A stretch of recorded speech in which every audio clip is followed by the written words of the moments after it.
the Cessna 150. It's a great little airplane. It does have a couple of things that set it back. One of those, the big one, usually is room. Be nice to have some more elbow room, but can't really do anything about that. Second one, speed. Yeah, it's slow. They're slower out there. There's a lot faster, but there's only so much you can do about that. There's a few mods you can do to add a few knots, but in the grand scheme of things, you're not changing anything dramatically. But when you have a combination of some crampedness and lack of speed, the one thing that you get from that is fatigue, especially on long cross countries. One thing that most Cessna 150s lack that you can get in larger airplanes is something to assist in flying the plane on long trips. That's an autopilot. Yes, there are autopilots available for the Cessna 150, but let's take a look at them. I finally decided to make a decision and put an autopilot in my aircraft, but I'll show you what I looked at and what I settled on. So a real quick glance here. I just went to Aircraft Spruce, we all like that. Typed in autopilot. And I'm going to browse all the autopilots. Most of them are experimental that are out there. You've got the Aero Cruise, starting out at around $6,000 some odd dollars. Not even sure they've got it for the 150. So that's one of the problems. You come down, you got the Trio ProPilot. Now it is coming out for the Cessna 150. This one's experimental LSA only, $3,000 plus dollars. You've got this one right here. This is that is supposed to be coming out here around Oshkosh, and it's going to be $6,000, and you can get it in with the round head or this. That's $6,000. Now that's going to be included. That's one of the cheapest ones you can get. Okay, so there's a few options out there. Most of them are $6,000 for the purchase price of the equipment. Then you got a big issue, installation cost. For a single axis, you're going to need to have at least a control head, a bunch of wiring, servo mounted, wiring running to the servo. So you're going to be tearing apart portions of the aircraft. A lot of install there. That all costs money. For a dual axis, you're going to have to open up even more aircraft, install another servo, so on and so forth. Then you have a particular problem that I have in my aircraft. Panel space. You have to have a control head, either the round ones that fit into there or the tray. I have neither. Space for neither. It's a Cessna 150. So all these years I've not really thought about installing a autopilot because options were limited. It was very expensive, and I wondered if I'd get my return out of it. Then, not long ago, I saw a comment on a post I had made, and it talked about a portable autopilot. Now, I have been following the RetroPilot thing from Avionics that they've been talking about putting into the works and developing, but talking to them, it's on the back burner. It's certainly not priority. It could be years before we see anything with that. So I thought that was what it was talking about. Now, there is something else out there. Let me show it to you. So here it is. It's called the PortaPilot, and you can find this at PortaPilot.com. Short for Portable Pilot, right? The name gets you a little bit, but it's catchy. And it is a clamp-on autopilot. No true installation, available now for the Cessna 150, 152, and 172. And what it is it's a pretty simple concept, really. And that is that it has a clamp that goes over the yoke collar that comes out of the dash, and a clamp that goes over the yoke. And then a servo that connects it all together and steers it. This is available in a single axis and a dual axis autopilot. Taking a look here, if you go to the website and you hit shop, you've got the vertical now, so the 2-axis for the 172L and newer, a single axis, and then for the 150L and M, dual axis, single axis, and then again for the 152. Other aircraft, as a note, can be utilized with this system, but you may have to do some custom adapters and such. I was skeptical about going with this, And the main reason was I couldn't find a whole lot of. It's fairly new. It's a small business. I couldn't really find anybody out there that had really used it, but it seemed to have good videos, well laid out. There were a couple of reviews and such on here, so I opted to go for the single axis. And so the price for this is $2,000, and it's an all-in kit. There's nothing else you need to buy, and there is no installation cost that you're going to have to do. And you can see here kind of what it comes with. It is a carry-on device, quickly attaches and detaches in flight with a single motion, works standalone or with an external GPS, and can provide waypoint navigation, heading hold, and much more. Alright, so we're going to start with the unboxing, and I have opened up the box here. I'm just going to go through this real quick. So here is the yoke clamp, the magnetic coupler on it, and you can see it is patented. Looks machining looks it's very nice, very sturdy, very well built. The little thumb screws that attach it even have a little keeper here so that the screws don't fall out. Got my cat bothering me down here. Little business cards, phone number to get a hold of, email, website, all of that. So that's good. We've got one of the connection cables. Don't know exactly how all this works yet. Not 100% sure what that is yet. Another connection cable. Looks like the power cable. I may have to do some kind of a modification on the power cable because I have USB now. I don't have a socket lighter anymore, so I may have to. That's particular to my aircraft, but for most portability, you'd use the cigarette lighter. I'm assuming this one cable, which is 2 micro USBs, probably connect 2 of the components together.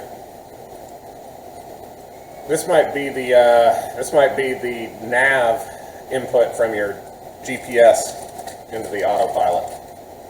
This is the little AHARS system. So this is the brains of it, and you've got an input for. Turn on another light. You got 4 inputs here. One's for the GPS signal coming in, aircraft power, one that goes to the controller, and so yeah, got multiple inputs, and this is the brains of it. This is the part I got to figure out how to attach to the panel.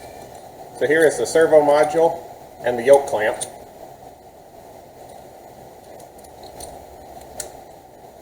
So there's the yoke clamp. Here's the module that you actually plug in during flight. Pretty simple enough. It looks like it just goes in there and snaps together. It's got keepers on here as well. Yeah, so here's the yoke controller. Right there. And I'm right, it does have that USB-C input, so that's what that is. That connects up to that. So there you have it. On top of that, came with a little QR code in order to find the complete instruction manual, and you definitely want to download. I'm going to print off that instruction manual before I really get going any further. That way I've got a reference to it as I'm putting the thing together. So there it is, ready to go. Next thing, we're going to go out to the aircraft and start putting it together. All right, we're out at the hangar. I printed off the instruction manual. Got it ready to go. Let's start. Okay, so I got my components out here. I'm going to do some initial configuration. It says to plug all the parts together. All right, it's powered up. It's passed. Cessna 150. Okay, I've got the yoke clamp installed. Finger tight screws.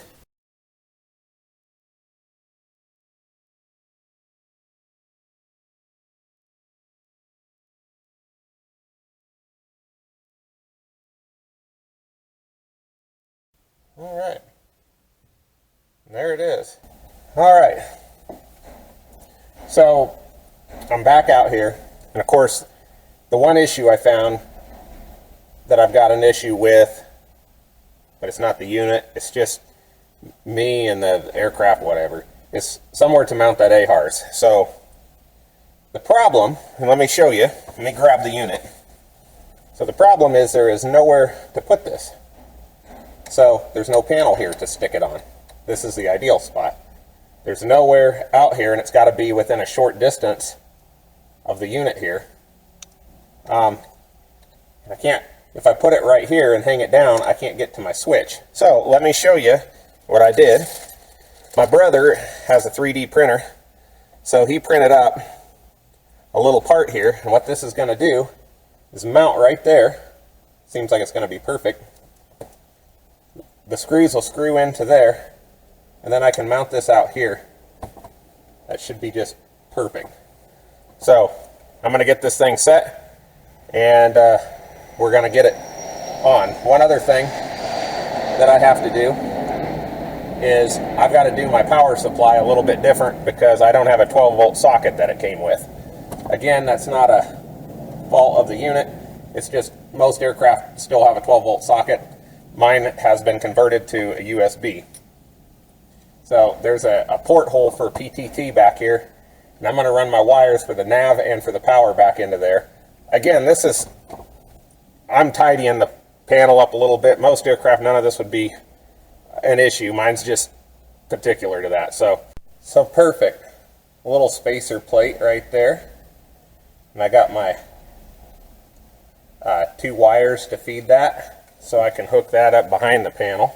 Didn't have to drill anything. Okay, so everything's all in here. Going to take this and plug this in. It goes into the ACT, this one. And this one, this one's the one I may have to figure out. This might drive me nuts.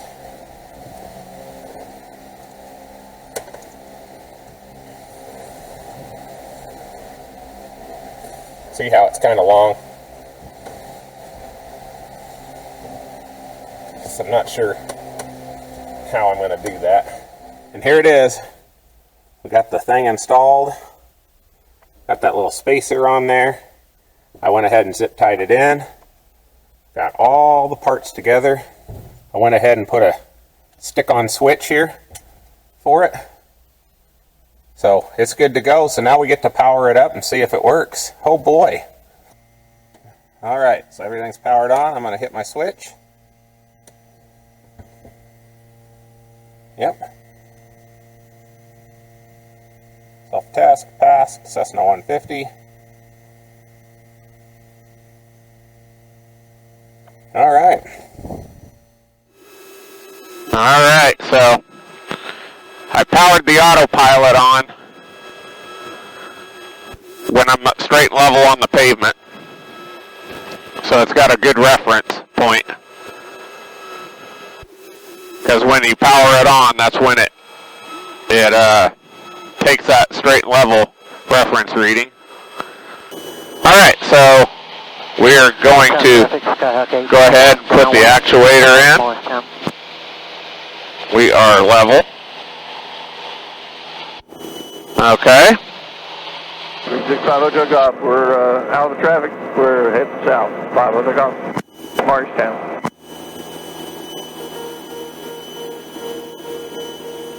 So here we go, just right off the bat.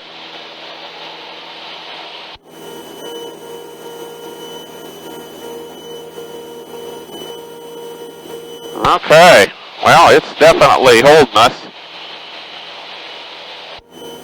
I got to do a little clamp rotation here, according to the book. All right, so I am in a turn. Then I just hit level again. And it straightens it back out. And so right now, because I don't have the GPS hooked up, it's just doing that. And I can go ahead and hit 1 degree, 2 degrees turn. And it's going to turn it at 2 degrees. So if I want to do a little bit steeper of a turn,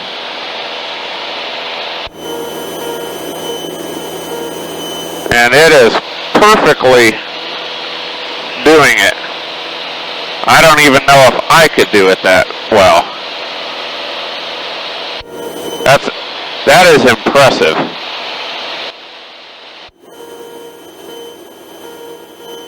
Okay, so I'm going to just turn that way, and then I'm going to hit level, and it's straightening it up.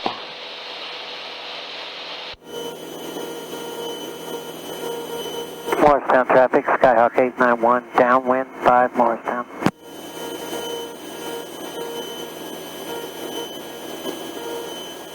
That is cool.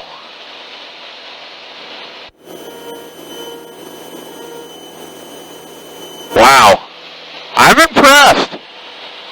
Here we go for the first flight with the autopilot completely hooked up. My iFly has got NMEA out now on it, and it's hooked up to the driving my AV30 and the autopilot now. All right, so gonna switch the autopilot on. Gone through its self-test again.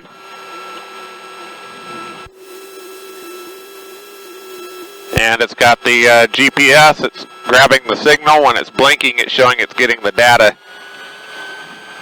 Parse whatever sentences. So we're good to go. All right, so get my airspeed back, but so it's holding us level right now. Get my trim set.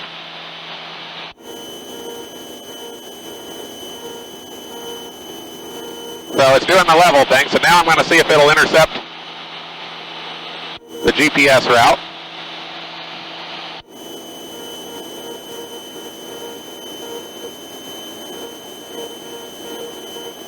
So it should come in at a 45-degree angle.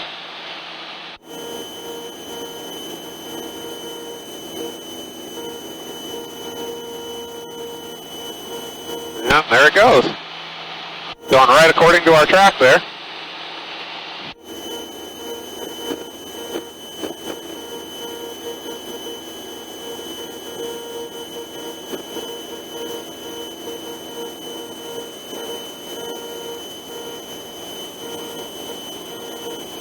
Dead on.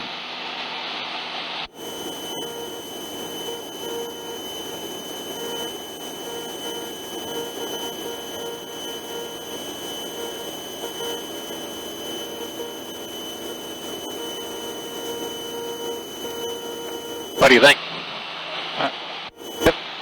Interesting.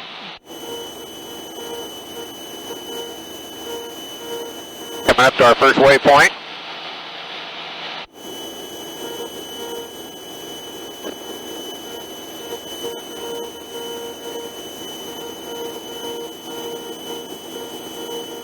I'm guessing it gets sensitive when it's getting close right here, but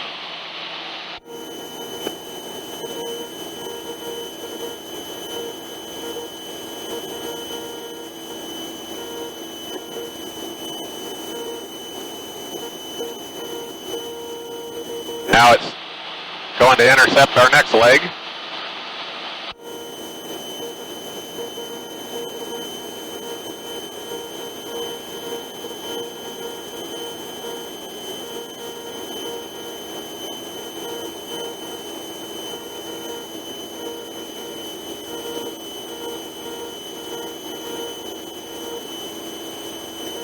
Morristown traffic, Skyhawk 920 Golf. 9 to the southwest at 3000 inbound, Morristown.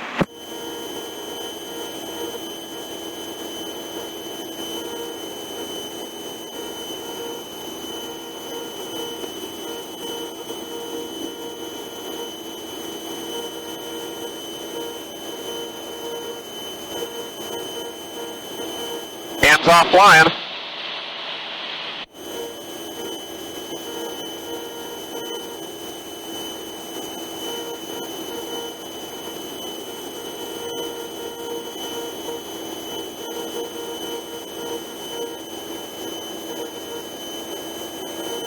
like it's doing its thing.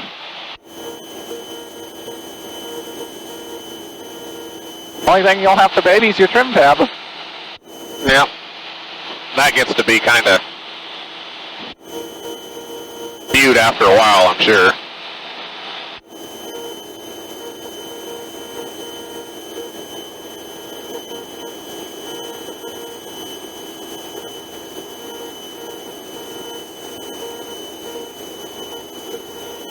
Let's calculate. Guess I got a headwind. Morristown traffic, Skyhawk 20 Golf. 5 to the southwest, 3000. We'll join a left downwind, 23, Morristown.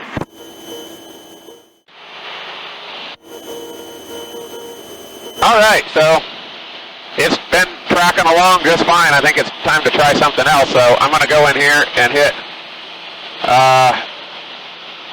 course reversal. So it's going to do a standard rate turn, and it's right on that.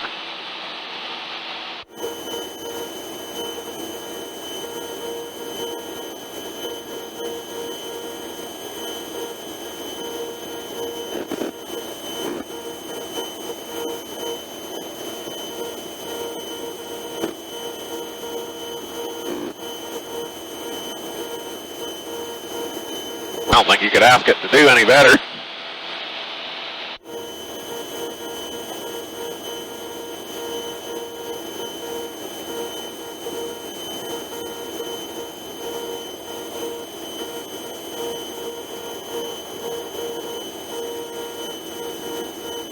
I should keep going here and intercept it back at a 45-degree angle.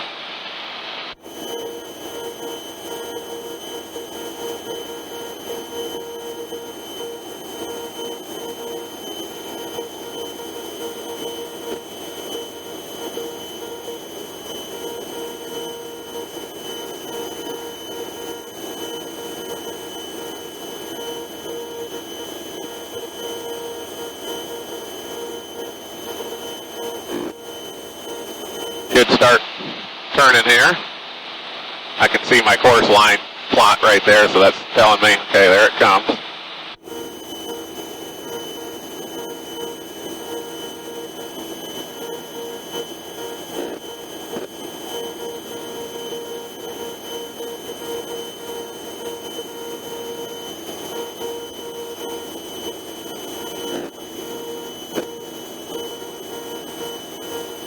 I don't think it does any better than that. Back right on course. Didn't have to do nothing.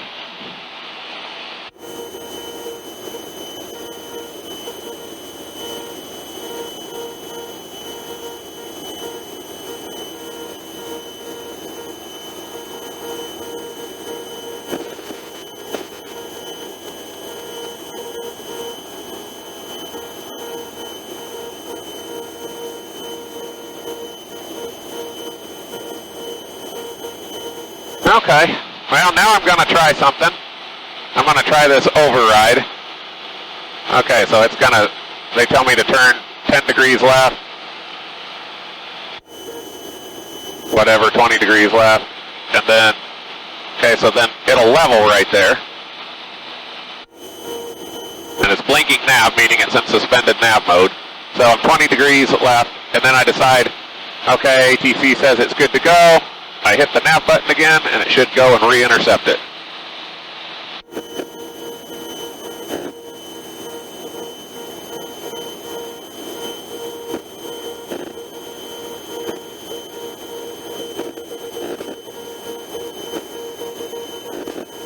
And it did. So that holds GPS heading. But it's reacting to the bumps quite well. We're in a little bit of turbulence here, and I mean, look at it. You can tell it's definitely reacting.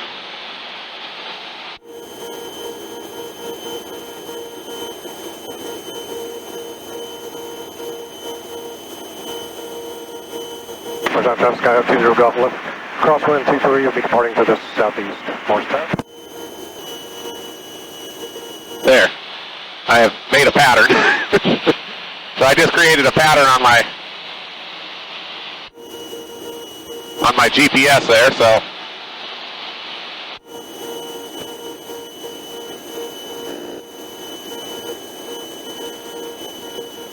We'll let it fly it a little bit. I'm here at a moment's notice though.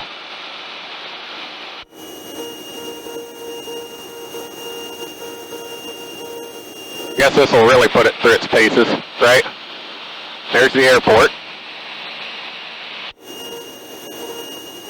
Pretty quick directional changes. Yeah, so we'll see what it does. Okay.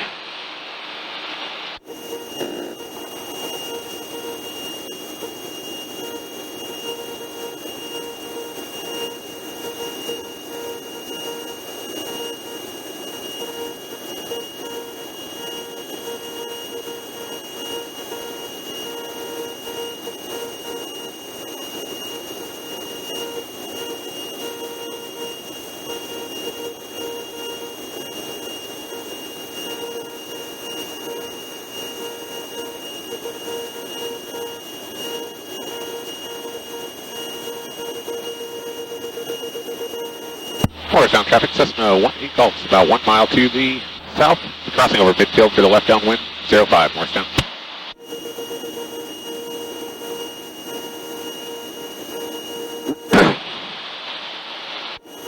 So this is all good. This gives me an idea of what I can expect and how much I can rely and trust it. Of course, it's gonna, in this mode, it's gonna try to follow to the foot, that track. So this really pushes it. You wouldn't be normally flying an autopilot in these kind of settings. They're much more gentle. But it intercepted it. Yeah, we're back there, but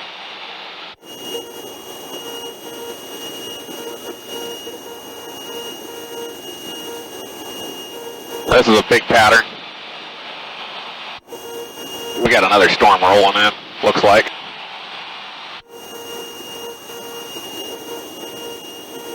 This was a monster pattern. I'm almost out to the lake. I think we will shrink it down a little.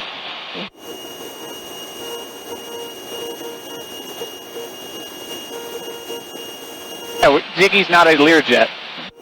All of a sudden I looked and I'm like, 16 miles of pattern.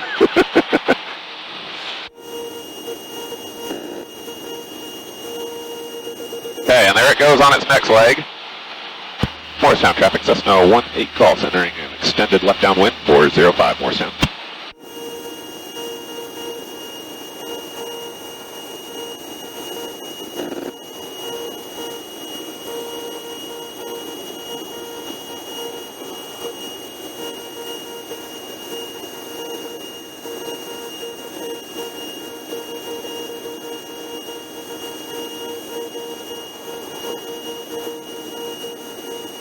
Yeah, it's pretty tight pattern changes.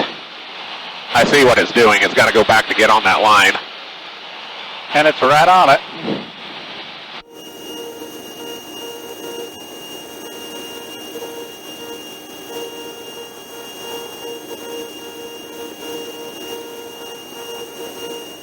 Yeah, we'll let it do it.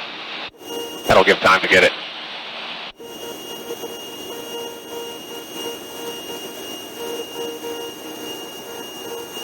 We'll just pretend he's a bigger plane. That's right.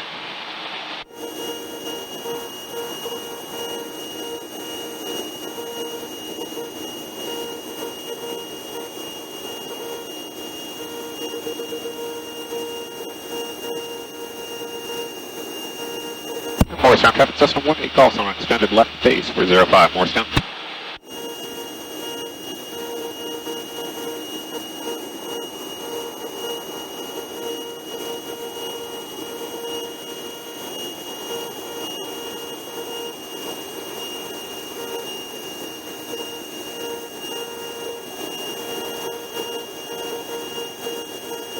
All right, I'm going to disconnect because this is getting at the point where I need to.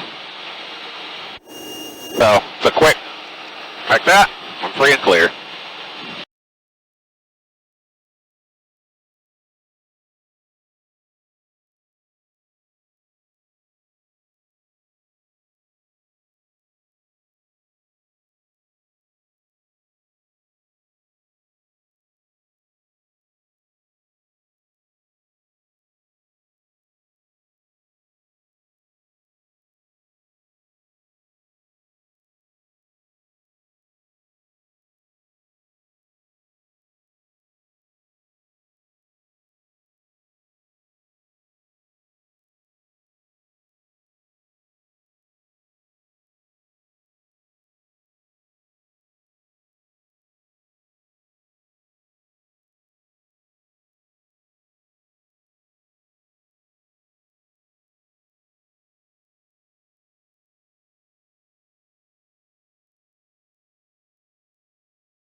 So in summary, I'd like to go over some of the pros of the PortaPilot Autopilot. The first one is cost. You're not going to find another Autopilot out there for this cost, either in single axis or double axis. A typical Autopilot is going to cost you somewhere in the vicinity of $12,000 to $15,000 to $20,000 or more by the time you're all in. And this, you're going to cap yourself off between $2,000 to $3,000 plus shipping. The second thing is ease of installation. A traditional Autopilot, your aircraft could be down for quite some time, weeks to months, worked on as an Autopilot is installed, and that's time out of service. With this, you can have this thing up and running in an hour or less. The third is features. This thing, for its size and cost, is packed with a lot of features. Between wing leveling mode, pilot control steering, GPS track, navigation track, course reversal, altitude hold, there is a lot that this Autopilot has to offer. The fourth is redundancy. Because it's a standalone Autopilot, in the event of failure from your attitude indicator or other aircraft systems, so long as this has power, it will continue to work as it's a standalone unit. The fifth is customer service. With my experience so far, they have been very good in replying to your needs and concerns and answering any questions that you may have. But I do want to discuss some of the cons. The first con is limited application. As of the time of this video, the PortaPilot is only built for the late model Cessna 150 Ls and Ms, the late model Cessna 172s, and the Cessna 152. That leaves a lot of the GA fleet still in need of an Autopilot like this type. Now, I expect them to include more models as time goes on here, but it may be a while before your particular aircraft has a model ready to go for it. The second is limited customer base. I see that as a bit of a con because limited customer base also means lack of real-world flying experience and reviews. One of my reasons for hesitating going with this was the fact that there just weren't that many reviews or people to be able to give their opinion or life experience on how this Autopilot works for them. As I've seen many other people asking the same question if there is any real-world experiences with it out there.